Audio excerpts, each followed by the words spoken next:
Well, good afternoon. First, I am proud that this is the first time this year that Leader Pelosi is appearing as Speaker Pelosi in this room. And the longest shutdown in American history will finally end today. The President has agreed to our request to open the government and then debate border security, which is great news for 800,000 federal workers and millions of Americans who depend on government services. As Democrats have said all along, the solution to this impasse was separate funding for the government and then go over our disagreements from border security. Separate the funding of government from the discussion on border security, and that's what we got. And Democrats in the Senate and in the House were united behind this position throughout the shutdown, and ultimately this agreement endorses our position.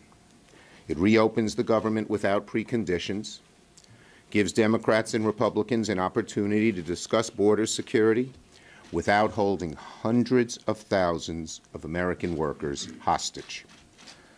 We expect the continuing resolution to clear the Senate and clear the House this afternoon and be signed by the President today.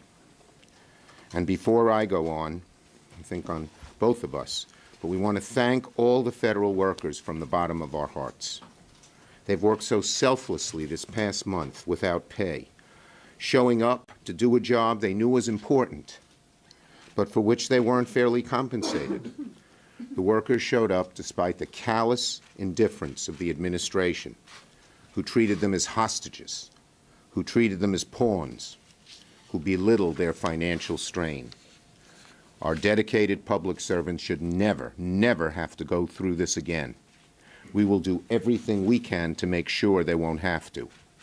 And this past month has proven just how vital government services are to the American people, whether it's our food safety, our airports, our national parks, our economy, our national security, and so much else. The American people do not like it when you throw a wrench into the lives of government workers over an unrelated political dispute. Working people throughout America empathized with the federal workers and were aghast at what the President was doing to them. Hopefully now the President has learned his lesson. Now, once the President signs the continuing resolution, we in Congress will roll up our sleeves and try to find some agreement on border security. We don't agree on some of the specifics of border security. Democrats are firmly against the wall. But we agree on many things, such as the need for drug inspection technology, humanitarian aid, strengthening security at our ports of entry. And that bodes well for finding an eventual agreement, the fact that we have so many areas where we can agree. But today, the President will sign the bill to reopen the government along the outlines of what we have proposed. And hopefully, it means a lesson learned for the White House and for many of our Republican colleagues. Shutting down the government over a policy difference is self-defeating. It accomplishes nothing but pain and suffering for the country and incurs an enormous political cost to the party shutting it down. We cannot ever hold American workers hostage again. Speaker Pelosi. Thank you very much, Mr. Leader, and thank you for your leadership in bringing us to this important resolution now, where shortly the Senate will send over to the House the paper. I came over to see the original paper, and we'll get it probably in a half an hour. Two resolutions, one to open up government for all of the agencies of government, and one to proceed to conference on the Homeland Security bill. We're pleased that we reached an agreement to reopen government now so that we can have a discussion on how to secure our borders. It is very clear that we all understand the importance of securing our borders, and we have some very good ideas on how to do that, and that will be part of the discussion as we go forward. House Democrats look forward to working in a bipartisan, bicameral way to pass all of the bills to open government as we proceed into the conference discussion. Now I'm an appropriator, and I was forged in that culture, and I know, left to their own devices, that the appropriators bicamerally and bipartisanly can come to conclusion. Again, sometimes it comes to the four principles of the leaders of the House and Senate to weigh in, and I think that we will have a very productive time in a short period of time to come to some conclusion. We're grateful, inspired by the courage and the determination of America's workers. They have shown during this crisis such strong character.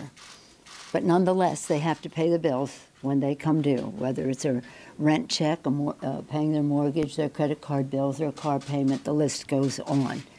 Some of them didn't even have gas money because they didn't have cash or any more line of or credit card ability to put gas in the car to go to work. It's really hard for some in the administration to understand how people live paycheck to paycheck and how marginal some of their existences are.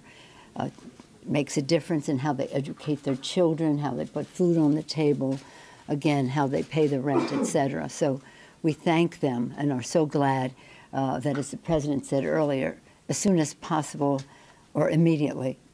So I don't know which is faster, but the quickest of the two, they will receive their back pay and the pay that is due today.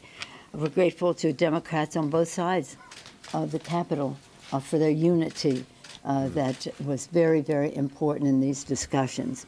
It's sad, though, that it's taken this long to come to an obvious conclusion. We talked about missed bills and financial security being shaken, sometimes questioning, putting in question the credit, how people's credit is viewed. And that's particularly problematic for our veterans, many of whom are in their jobs with security clearances. And a security clearance is affected if your credit rating is diminished. So we are grateful to our veterans who have donned the uniform of our country to protect us and then moved on to the civilian side to continue their public service. And we want them to have all the respect they deserve, as well as our other public employees, federal employees, who are working so hard to meet the needs of the American people. We value their purpose. We appreciate their diligence in performing their jobs, whether, as the leader said, keeping us safe, and in terms of civilian aviation, whether it's the FBI, other areas of public safety, but also just in so many ways, whether it's food safety and the rest. The list goes on. You're familiar with it. But we don't want in any way any shutdown of government to diminish the respect that we have for the purpose of our public employees and the excellence of their service. Disagreement in policy should never be a reason to shut down government, really shouldn't, especially, again, for a period of time that has an impact on the paychecks. I'm sad it has taken this long. I'm glad that we've come to a conclusion today as to how we go forward in the next 3 weeks. And again, I salute the the Democratic leader in the Senate for the work that he did to bring this. Because in the House we passed 10, but 10 times we passed the bill. Working with our leadership, Mr. Hoyer, 10 times he brought bills to the floor to open up government. And the most recent one that was presented on the Senate floor yesterday was so simple. $12 billion for disaster assistance and open up government for 2 weeks. The Republicans said no. I think the public weighed in. And I quote Lincoln all the time, public sentiment is everything. With it, you can accomplish almost anything. And we thank the public for weighing in so strongly, for paying attention. And I think that will be the success of this conference. Again, as an appropriator, I participated in many conferences when we used to have them. This conference, that the public awareness is so increased and the public interest in it is so sharpened that they will see what the decisions are that we have to make and help weigh in on those decisions. I thank you again. approval about it. Okay, wait, one at a time. Come on, one at a time, please. Wait a minute, are you recognizing Madam Speaker, Nancy? the president has wanted this wall funding for a long time, but it wasn't until Democrats won the House that he really went to the mat for it. How much of all of this do you think is about the new power dynamic and his desire to show you who's really in charge? I don't get your question. I mean, the point is today we have come to a way to go forward to debate the best ways to protect our border. I don't see this as any power play.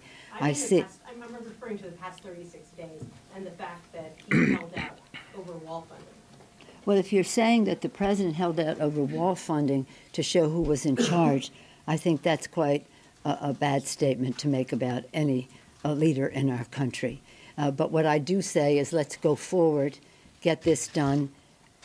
The leader mentioned lessons learned and hope that people know that we cannot hold our public employees hostage because we have a disagreement.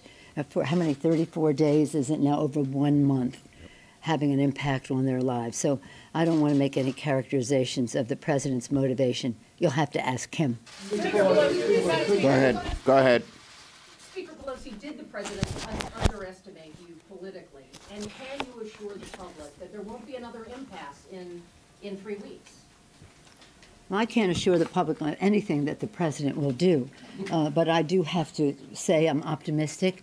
I see every challenge or every crisis as an opportunity to do the right thing for the American people, and at the same time make people aware of what the decisions are that we have here, and hopefully that will make everybody come together in a way that is unifying for our country. I can't characterize the president's evaluation of me. I just say one more thing in reference to that.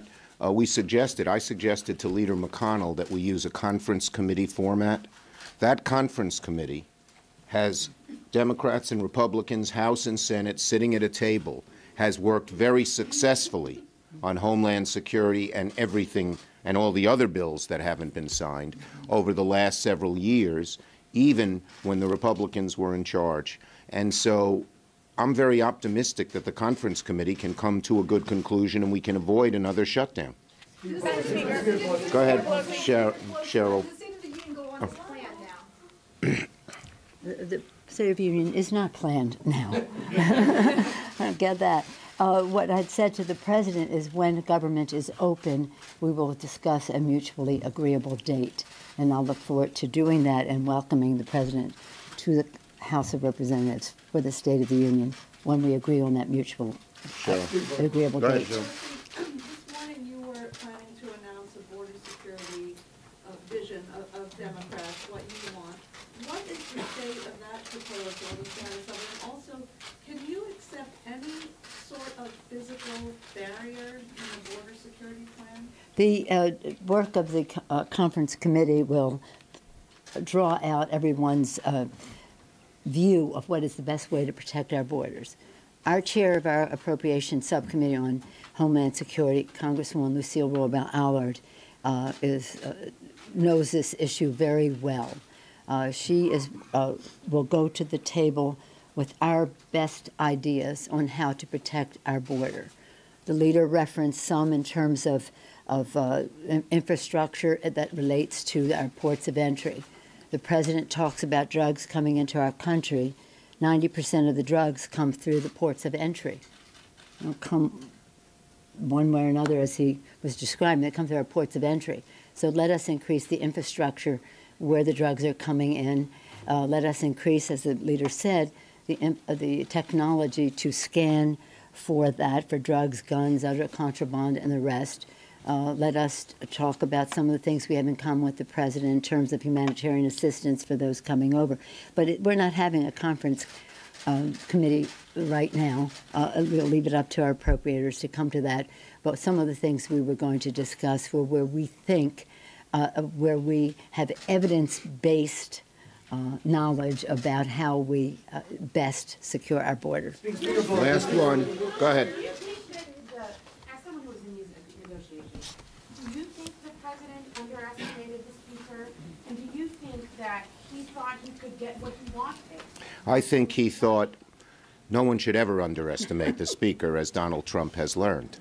But in addition to that, and I think Nancy would be the first, our Democrats stayed totally unified.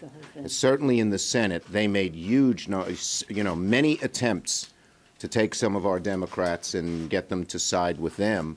And the unity of our two caucuses really worked, because I believe the president himself believed and was told by a couple of his advisors, you've written about them, that, oh, just hold out and we'll get the Democrats to crack and join us. In the Senate, more relevant than the House because they have the majority, he was unable to do that. And I think after 3 weeks, as the toll mounted and it became clear, we helped make it clear to the president, to the public, that the president was the one in charge of the shutdown, that he just, he knew that it was a lost cause.